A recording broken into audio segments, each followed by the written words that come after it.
নমস্কার, আমি তনিমা আর আমার নতুন আরেকটি গল্পে আপনাদের সবাইকে অনেক অনেক স্বাগত। চলুন আজ সবাই মিলে যাব একটু গঙ্গার হাওয়া খেতে। সকাল সকাল খাওয়া দাওয়া স্নান করে বাড়ির থেকে বেরিয়ে পড়েছি শ্বশুরবাড়ি যাওয়ার উদ্দেশ্যে। আর অনল চলে যাওয়ার পর বেশ কিছুদিন পর আমি আর একবার গিয়েছিলাম ওখানে ঘুরতে। তো সেই ছোট্ট ভিডিওটি আপনাদের সাথে আজকে শেয়ার করব।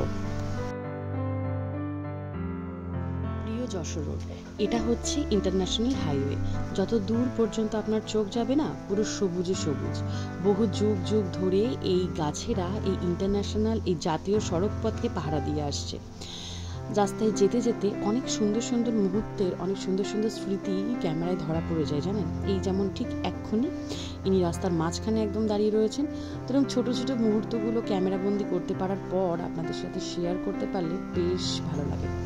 যেদিনকে আমি শ্বশুরবাড়িতে যাচ্ছিলাম সেদিনকে ভোট সংক্রান্ত কোনো একটা বিষয়ের জন্য বেশ বহু জায়গায় রাস্তাতে বাধা পেয়েছি এবং ভিতরের রাস্তা দিয়ে আমাদেরকে যেতে হয়েছে।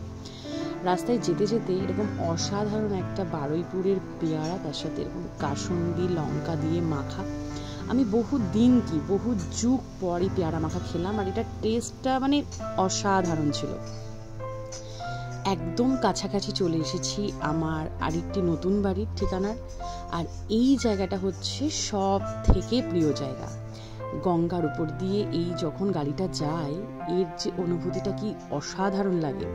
আর সব থেকে আর একটা কি জানেন, এখান থেকে যখন দেখা যায় দক্ষিণেশ্বরের ওই মন্দিরের চূড়াটা, এটা মনে হয় এই যাতায়াতের রাস্তার মধ্যে সব থেকে বেস্ট পার্ট।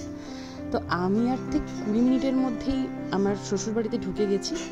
আর সন্ধ্যাবেলাতে আমি, আমার চা, আমার ছোট্ট বাবলা মিলে সবাই মিলে চলে এসেছিলাম হচ্ছে এই গঙ্গার ঘাটে, যেটা আমাদের বাড়ির থেকে দূরত্ব ওই 7 থেকে 8 মিনিট।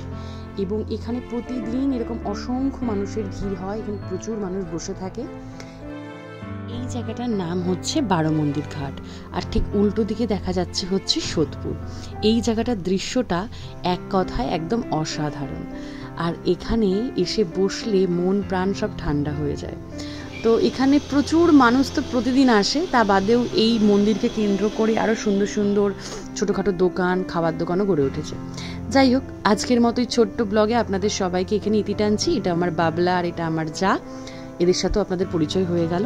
তাহলে দেখা হচ্ছে খুব তাড়াতাড়ি নতুন আরও একটি ব্লগে।